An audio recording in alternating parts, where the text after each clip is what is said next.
Mari belajar politik untuk Indonesia yang lebih baik. Please subscribe, like, comment, and share YouTube saya. Teman-teman, pada Selasa 10 Desember yang lalu, Ahmad Muzani, Sekjen Partai Gerindra, yang juga Ketua Majelis Permusyawaratan Rakyat Republik Indonesia, datang berkunjung ke rumah Jokowi di Solo. Kita tidak tahu persis berapa banyak anggota rombongan Muzani tersebut ya, dan apakah rombongan itu hanya berasal dari Partai Gerindra ataukah juga adalah orang-orang dari Majelis Permusyawaratan Rakyat. Muzani menjelaskan kepada pers bahwa dia datang ke rumah Jokowi untuk menyampaikan undangan hari ulang tahun Gerindra pada Februari yang akan datang.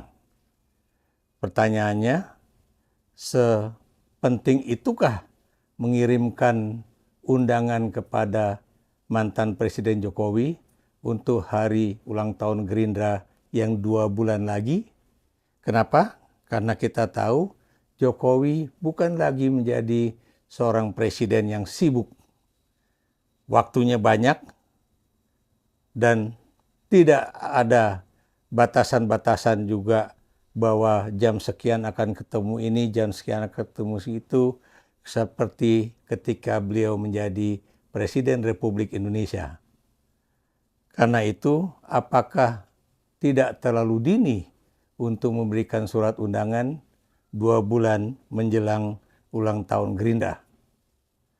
Ada juga pertanyaan kita yang boleh dikatakan perlu dijawab, yaitu apa saja yang dibicarakan oleh rombongan Ahmad Muzani dan juga Jokowi. Kenapa? Kepada pers, Muzani tidak menjelaskan apa saja yang dibicarakan, kecuali ada obrolan-obrolan yang bersifat ringan, ada juga obrolan-obrolan yang berat. Kita tidak tahu apa yang dimaksud dengan obrolan ringan dan obrolan berat ya. Apakah ini juga termasuk persoalan misalnya kasus-kasus pilkada kemarin ya, yang kemudian yang masuk ke Mahkamah Konstitusi. Nah, kita juga tahu ya, kemarin itu tuntutan ataupun klaim pelanggaran yang diajukan oleh Kimplas untuk pasangan nomor 1 Ridwan Kamil dan Suswono ternyata batal diajukan ke Mahkamah Konstitusi. Apa artinya ini?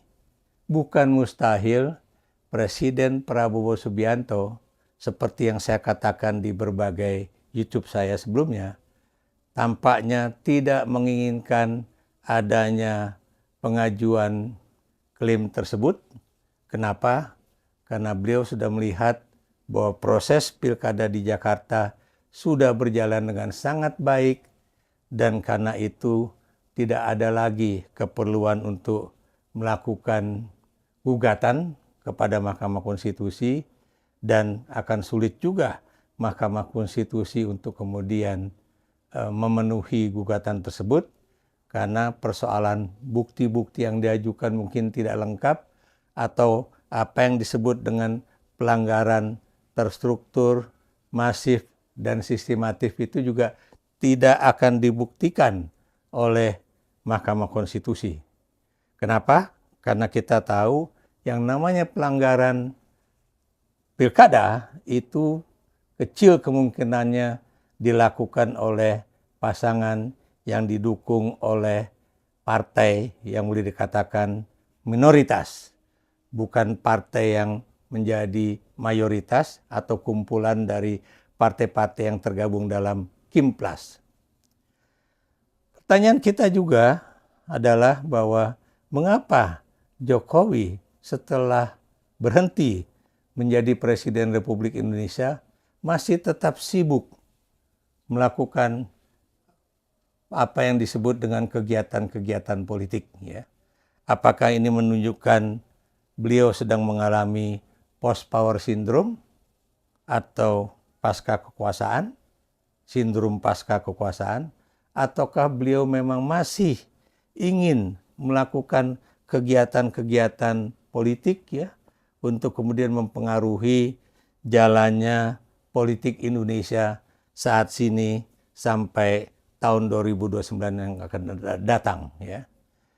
Kenapa? Karena kita tahu Jokowi tampaknya tidak akan berhenti berpolitik atau melakukan rekayasa-rekayasa politik dan hukum sampai apa yang menjadi tujuan dia, yakni menjadikan putra sulungnya, Gibran Rakabuming Raka, terpilih menjadi Presiden Republik Indonesia pada pemilu 2029 yang akan datang.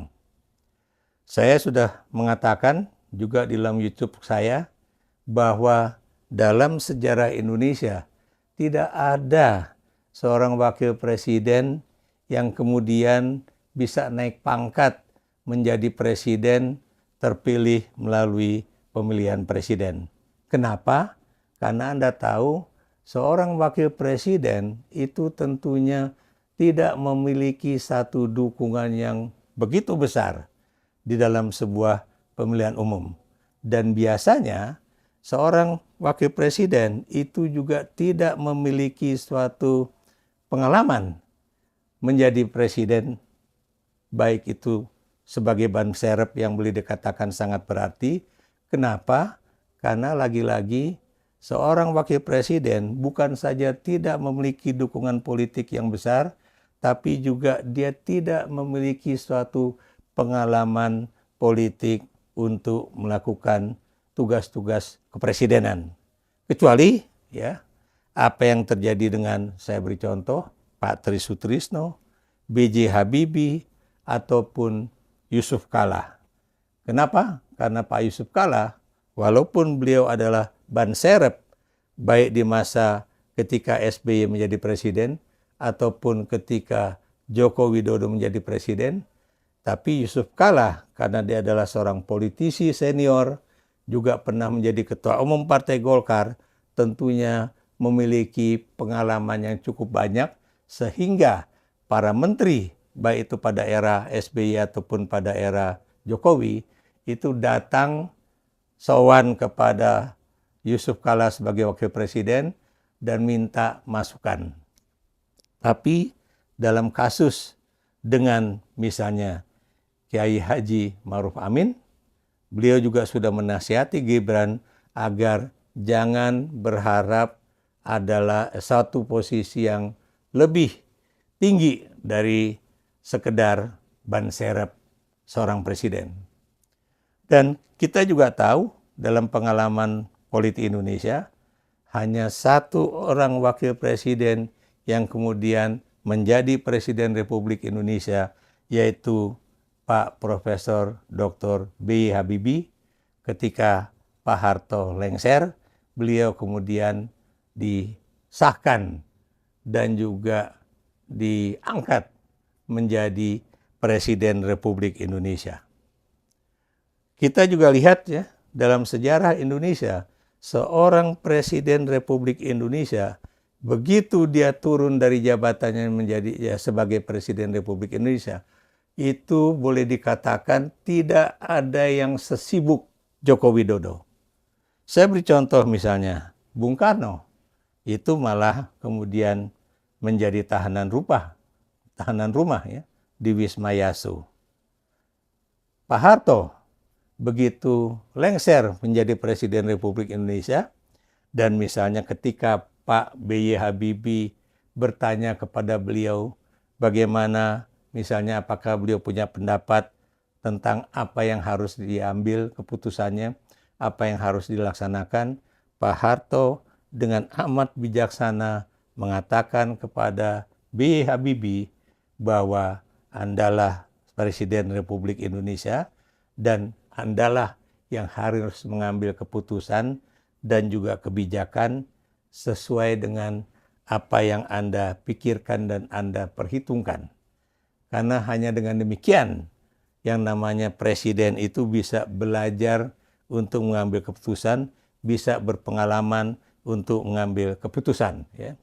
Nah, dalam kasus pertemuan antara Jokowi dengan Ahmad Muzani dan rombongannya, kita lihat misalnya bagaimana Jokowi sudah duduk di kursi dan kemudian Ahmad Muzani dan rombongannya datang dan kemudian bersalaman. Cara duduknya Jokowi secara gesture itu masih menunjukkan bahwa saya masih memiliki aura kekuasaan. Dan ini menunjukkan bahwa masih ada aura atasan dengan bawahan.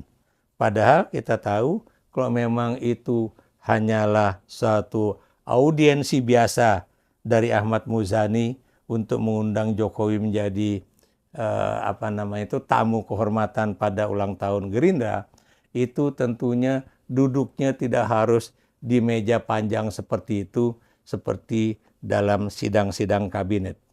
Itu duduknya bisa duduk sama rata, sama tinggi, ya, dan itu tidak harus ada meja besar seperti itu. Cukup dengan kursi-kursi yang boleh dikatakan diduduki oleh Jokowi dan juga tamunya. Nah, kita juga lihat ya, saya beri contoh yang lain ya. SBY, begitu selesai menjadi presiden, dia tidak sesibuk, tidak berupaya melakukan rekayasa hukum ataupun politik untuk menjadikan salah seorang putranya untuk maju menjadi Presiden Republik Indonesia. Dia misalnya mengajukan AHY untuk menjadi calon gubernur DKI Jakarta dan kemudian kalah. Dan apa yang dilakukan oleh SBY setelah itu, dia hanya mengikuti bagaimana sistem politik itu berjalan, ya. Tidak pernah ada usaha untuk menggalang kekuatan, baik itu unsur-unsur partai yang dulu menjadi pendukung beliau selama 10 tahun, ya. Ataukah kemudian dia juga berusaha untuk masih mempengaruhi institusi-institusi pemerintahan, baik sipil maupun militer, yang kemudian bisa mendukung anak-anaknya. Kita lihat juga Megawati. Karena Megawati seperti juga SBY itu memiliki partai politik, tentunya dia sibuk untuk mengurus partai politiknya. Dan ketika Jokowi menjadi Presiden Republik Indonesia, dia tidak menganggap Jokowi itu sebagai bawahan dia, tapi dia selalu memandang Jokowi itu adalah junior dia di dalam pengurusan Indonesia sebagai sebuah negara. Makanya dia tidak pernah menggunakan kata-kata lain kecuali Dek Jokowi. Ya. Kalau misalnya Jokowi merasa tidak nyaman dengan istilah petugas partai, Mega sudah berkali-kali mengatakan bahwa saya pun petugas partai. Orang-orang yang duduk di dalam PDIP yang memegang jabatan di pemerintahan itu juga adalah petugas partai. Atau dalam bahasa Inggrisnya itu party official, ya. Jadi itu yang kalau kita perhatikan. Nah, bagaimana dengan Jokowi? Itu yang kemudian banyak orang bertanya, masih ada apa lagi yang akan dilakukan oleh Jokowi? Apakah dia juga masih berusaha untuk diterima oleh partai-partai politik, ya, agar partai-partai politik itu nantinya juga memberikan kesempatan posisi bukan hanya untuk dirinya, tapi juga untuk sang putra mahkota Gibran Rakabuming Raka. Kenapa? Karena kita tahu tanpa adanya partai politik yang mendukung Gibran untuk maju menjadi calon presiden pada 2029, mustahil sang putra mahkota ini bisa menjadi calon presiden. Dan kita juga tahu ketika Gibran diajukan menjadi calon presiden, calon wakil presiden pada 2024 kemarin, Gibran dimasukkan melalui Partai Golkar, tidak langsung masuk menjadi anggota partai, tapi menjadi anggota dari salah satu underbow dari Partai Golkar. Tapi apakah kemudian Gibran juga mau menjadi anggota Partai Golkar?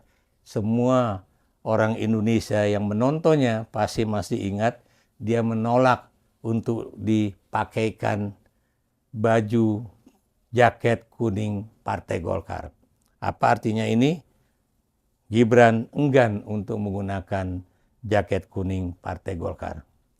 Nah, sekarang lagi-lagi kesibukan apa lagi yang akan dilakukan oleh Jokowi? Apakah kemudian dia juga akan masuk menjadi bagian dari Partai Gerindra? Karena ada juga tokoh di Partai Gerindra yang mengatakan belum ada posisi yang disediakan untuk Joko Widodo. Yang kemudian tidak sedikit pengamat politik mengatakan bahwa apa artinya itu? Bahwa belum terbuka kemungkinan bagi Jokowi untuk menduduki posisi penting di dalam Partai Gerindra.